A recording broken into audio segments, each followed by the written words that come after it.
जय हिंद दोस्तों, welcome to MCQ study. हम आज 2 जुलाई 2023 का डेली करंट अफेयर डिस्कस कर रहे हैं और आपको हमारे चैनल पर कल मंडे से आपको हिंदी की क्लासेस शुरू हो जाएंगी। हम सबसे पहले उसमें हिंदी में वर्णमाला पढ़ाएंगे और आपको हम उसके सिलेबस का वीडियो डाल देंगे और आप हमारे टेलीग्राम और इंस्टाग्राम के अकाउंट से जुड़ सकते हैं। उसकी लिंक आपको डिस्क्रिप्शन बॉक्स में मिल जाएगी। वहाँ पर भी आपको जो पीडीएफ है वो मिलती जाएगी और इंस्टाग्राम पे आपको फ़ोटो और जो क्विज वहाँ पर चलते रहते हैं वो भी आपको मिलते रहेंगे। तो हम आज 2 जुलाई 2023 का डेली करंट अफेयर शुरू करते हैं। पहला क्वेश्चन है, हाल ही में नाविक दिवस कब मनाया गया? तो याद रखिएगा, हाल ही में नाविक दिवस मनाया गया है 25 जून को। कब मनाया गया? 25 जून को। हमने कल आपको बताया था कि 1 जुलाई को क्या मनाया जाता है? चिकित्सक दिवस, याद रखिएगा। और 1 जुलाई को मनाया जाता है चिकित्सक दिवस के साथ साथ जीएसटी दिवस, क्योंकि जीएसटी 1 जुलाई 2017 को लागू हुआ था। इसके अलावा कुछ और हम दिवस देख लेते हैं। जैसे हमने कल आपको बताया था 21 जून विश्व योग दिवस।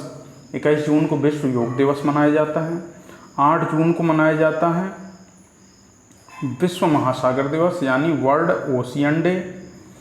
इसके अलावा 7 जून को मनाया जाता है विश्व खाद्य सुरक्षा दिवस यानी world food security day. Next question पर चलते हैं। हाल ही में किस आईआईटी ने विविधता को बढ़ाने के लिए खेल कोटा का प्रस्ताव रखा है? विविधता को बढ़ाने के लिए जो खेल कोटा का प्रस्ताव रखा है ये आईआईटी मद्रास ने रखा है। आईआईटी मद्रास ने खेल कोटा दिया है जिससे खेल के क्षेत्र में जो अच्छा प्रदर्शन करते हैं उन कैंडिडेट्स को भी आईआईटी में पढ़ने का मौका मिल सके। इसलिए आईआईटी मद्रास ने खेल कोटा का प्रस्ताव रखा है विविधता बढ़ाने के लिए। नेक्स्ट क्वेश्चन है, हाल ही में ब्रिटेन में इंडिया यूके अचीवर्स द्वारा लाइफ टाइम अचीवमेंट अवार्ड से सम्मानित किया गया। याद रखिएगा, इंडिया यूके अचीवर्स द्वारा लाइफ टाइम अचीवमेंट अवार्ड किसे दिया गया? ये दिया गया है डॉक्टर मनमोहन सिंह को। डॉक्टर मनमोहन सिंह के बारे में बात कर लेते हैं। डॉक्टर मनमोहन सिंह भारत के 2004 से लेकर 2014 तक प्रधानमंत्री रहे। कब से कब तक? 2004 से लेकर 2014 तक। और ये भारत के 13वें प्रधानमंत्री थे। कितने नंबर के? 13वें प्रधानमंत्री थे। और हम मनमोहन सिंह के बारे में एक दो चीज़ें और जान लेते हैं। ये आरबीआई के गवर्नर भी रहे हैं। आरबीआई के गवर्नर भी रहे हैं। ये वित्त मंत्री भी रहे हैं। और इसके अलावा ये भारत के प्रधानमंत्री भी रहे हैं। जब ये वित्त मंत्री थे 1991 में, उसी समय एलपीजी सुधार लागू किए गए थे। उस समय जिस समय एलपीजी सुधार लागू किए गए उस समय प्रधानमंत्री थे नरसिम्हा राव। याद रखिएगा, एक क्वेश्चन आ जाता है। नेक्स्ट पर चलते हैं।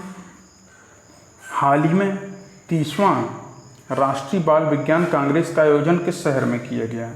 तो जो राष्ट्रीय बाल विज्ञान कांग्रेस का आयोजन किया गया वो अहमदाबाद नामक शहर में गुजरात राज्य में किया गया है। 30वीं राष्ट्रीय बाल विज्ञान कांग्रेस का आयोजन 27 से 31 जनवरी तक अहमदाबाद के साइंस सिटी में किया गया। याद रखिएगा, अहमदाबाद के साइंस सिटी में 27 जनवरी से लेकर 31 जनवरी तक किया गया है। नेक्स्ट क्वेश्चन चलते हैं। हाल ही में 5वां क्वेश्चन है, हाल ही में G20 अंतर्राष्ट्रीय वित्तीय संरचना कार्य समूह की पहली बैठक किस शहर में आयोजित की गई?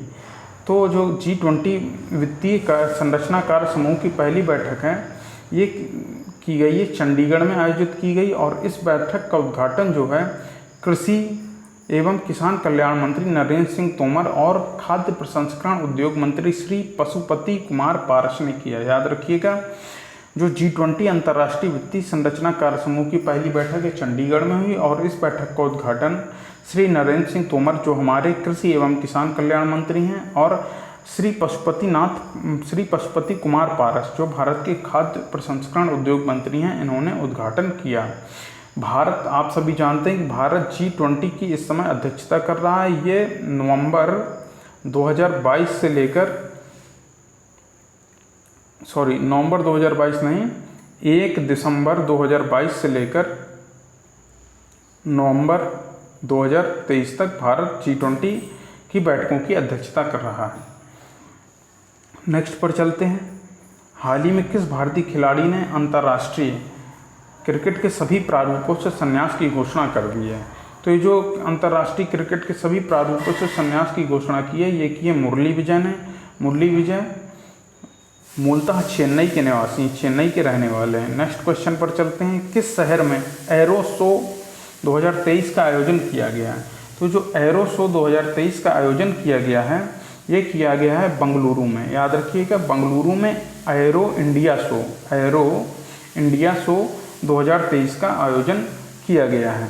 एयर शो में वैश्विक स्तर की जो रक्षा कंपनियां हैं अपने रक्षा उपकरणों का प्रदर्शन करती हैं। इसमें भारतीय रक्षा कंपनियां भी शामिल होती हैं, जिससे फिर लोग देख के फिर उनको उनकी विशेषताएं जान के उन रक्षा उपकरणों को खरीदते हैं। इसका आयोजन जो हुआ है बंगलुरु के यलहंका वायुसेना स्टेशन पर किया गया है। ठीक है, कुल मिला के एरो इंडिया शो 2023 का आयोजन बेंगलुरु शहर में किया गया। नेक्स्ट पर चलते हैं और हम फिलहाल ये भी जान लेते हैं वायुसेना का जो वायुसेना दिवस मनाया जाता है वो कब मनाया जाता है? 8 अक्टूबर को। भारत में वायुसेना दिवस 8 अक्टूबर को मनाया जाता है। नेक्स्ट पर चलते हैं। हाल ही में किस देश ने 1960 की सिंधु जल संधि में संशोधन के लिए पाकिस्तान को नोटिस जारी किया? तो ये सिंधु जो जल संधि हुई थी, ये भारत और पाकिस्तान के मध्य हुई थी 1960 में। तो ये पाकिस्तान को जो नोटिस कौन जारी करेगा? भारत ने ही जारी किया है। नेक्स्ट पर चलते हैं। MSME के लिए ऋण गारंटी योजना को नवीनीकृत करने के लिए बजट 2023 में कितने करोड़ रुपए का प्रावधान किया गया है? तो जो MSME के लिए ऋण दिया जाता है, जो ऋण गारंटी योजना है, उसका नवीनीकरण करने के लिए बजट 2023 में 9,000 करोड़ रुपए का प्रावधान किया गया है। इसे याद रखिएगा, क्वेश्चन पूछा जाता है कि जो MSME के लिए ऋण गारंटी योजना चलती है बजट 2023 में, उसके लिए क्या प्रावधान किया गया है? तो हम बताएंगे 9,000 करोड़ रुपए का उसमें प्रावधान किया गया है। 10वां क्वेश्चन। सड़क परिवहन और राजमार्ग मंत्रालय ने कितने साल से पुरानी सभी सरकारी वाहनों को स्क्रैप करने की घोषणा की है? तो ये जो घोषणा की है 15 साल से अधिक के जो भी सरकारी वाहन हैं उनको स्क्रैप करने की घोषणा की है, क्योंकि ये प्रदूषण वगैरह को बढ़ाते हैं। और भारत के जो सड़क परिवहन और राजमार्ग मंत्री हैं श्री नितिन गडकरी जी उन्होंने ये घोषणा की है। नेक्स्ट पर चलते हैं। वायुसेना के नए उप प्रमुख के रूप में किसे नियुक्त किया गया है? तो वायुसेना के नए उप प्रमुख के रूप में नियुक्त किया गया है एयर मार्शल अमनप्रीत सिंह को। किसको? एयर मार्शल अमनप्रीत सिंह को। तो और वर्तमान में वायुसेना के प्रमुख कौन है? विवेक राम चौधरी हैं। वायुसेना के वर्तमान में प्रमुख विवेक राम चौधरी हैं। और वायुसेना दिवस कब मनाया जाता है? अभी आपको बताया 8 अक्टूबर को वायुसेना दिवस मनाया जाता है। नेक्स्ट पर चलते हैं। 12वां क्वेश्चन है। हाल ही में किस राज्य की पुलिस ने रात्रि में अकेले यात्रा करने वाली महिलाओं के लिए नई योजना की शुरुआत की है? तो ये नई योजना की शुरुआत की गई है तमिलनाडु राज्य में।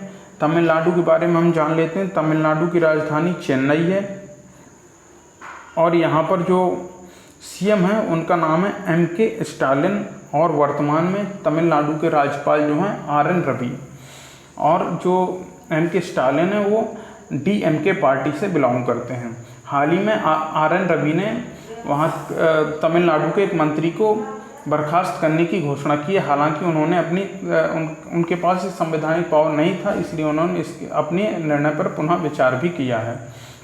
लेकिन इस पर काफ़ी विवाद चल रहा है कि राज्यपाल के पास क्या ये शक्तियाँ होती हैं कि जो किसी राज्य के मंत्री को बर्खास्त कर सकें।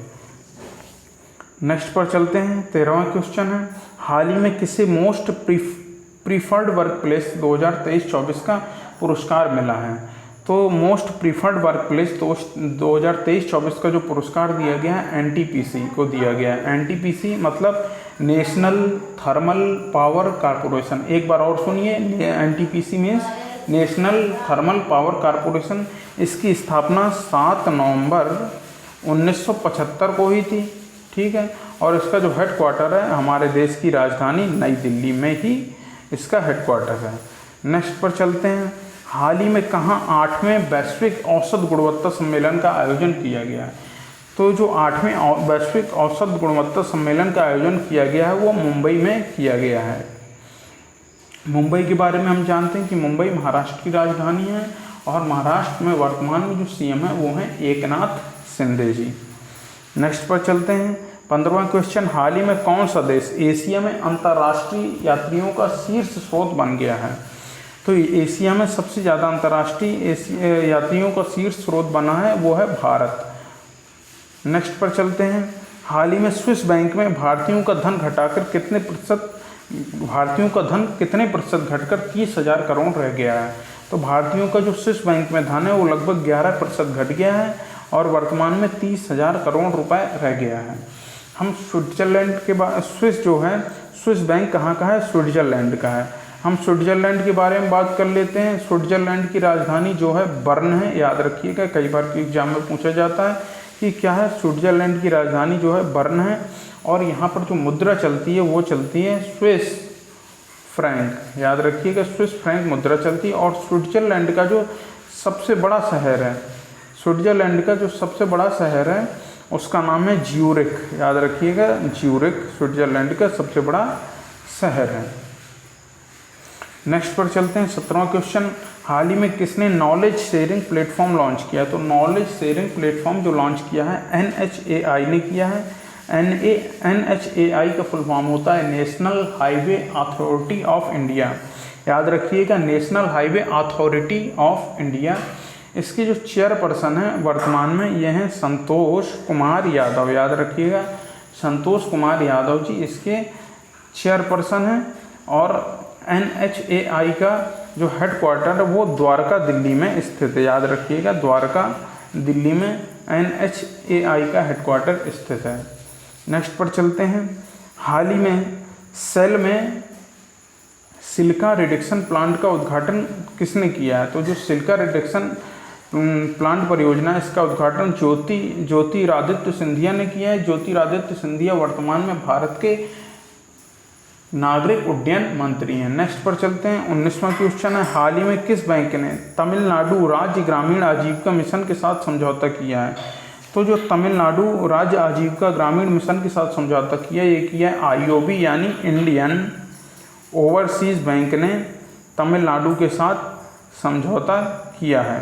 कौन से बैंक ने? इंडियन ओवरसीज बैंक ने तमिलनाडु राज्य ग्रामीण आजीविका मिशन के साथ समझौता किया है। नेक्स्ट पर चलते हैं, हाल ही में भारत और किस देश ने नई रक्षा पहल इंडस एक्स लॉन्च की है?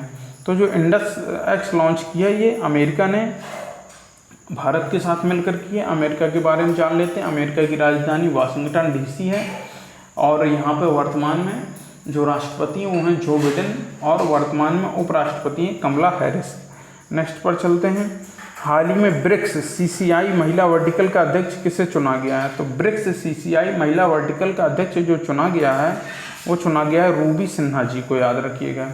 अब हम ब्रिक्स के बारे में बात कर लेते हैं। ब्रिक्स जो है, ब्रिक्स की स्थापना 16 जून 2009 को हुई थी और इसमें वर्तमान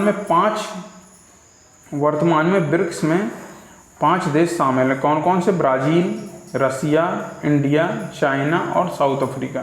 साउथ अफ्रीका सबसे लास्ट में शामिल हुआ, पहले ये 4 ही थे। नेक्स्ट पर चलते हैं, हाल ही में कहाँ भारत इन पेरिस अभियान को हरी झंडी दिखाई गई है? भारत इन पेरिस अभियान को जो हरी झंडी दिखाई गई है ये हमारे देश की राजधानी नई दिल्ली में दिखाई गई है। नेक्स्ट पर चलते हैं, नेक्स्ट पर चलने से पहले एक क्वेश्चन और याद कर लीजिए कि G20 के लिए भारत का जो शेरपा नियुक्त किया गया है वो अमिताभ कांत को नियुक्त किया गया है। अमिताभ कांत पहले नीति आयोग के CEO रह चुके हैं। तो याद रखिए कि भारत का जो शेरपा है G20 के लिए वो अमिताभ कांत हैं। तो दोस्तों, अगर आपको हमारा ये कंटेंट पसंद आ रहा हो तो इस वीडियो को लाइक करिएगा, इस वीडियो को ज़्यादा से ज़्यादा शेयर करिएगा और हमारे चैनल को सब्सक्राइब भी करिएगा। तो आज का लास्ट क्वेश्चन पर चलते हैं, हाल ही में किसने अपनी नई पुस्तक सिम्फनी टू जैज़ जारी की है? तो जो सिम्फनी टू जैज़ जारी की है ये अंकित खेमका ने जारी की है। अंकित खेमका एक संगीतकार हैं, इन्होंने अपनी पुस्तक सिम्फनी टू जैज़ जारी की है। तो दोस्तों, आज का करंट अफेयर यहीं पूरा होता है। हम नेक्स्ट डे पर फिर से करंट अफेयर लेके आएंगे। हम आपके लिए हिंदी और इतिहास की क्लासेस जल्द ही शुरू कर देंगे। हिंदी की क्लासेस तो कल से ही शुरू हो जाएंगी, इतिहास की क्लासेस का भी आपको 1-2 दिन में बता दिया जाएगा और कोई समसामयिक मुद्दा होगा तो उसके बारे में भी हम आकर डिस्कशन करेंगे।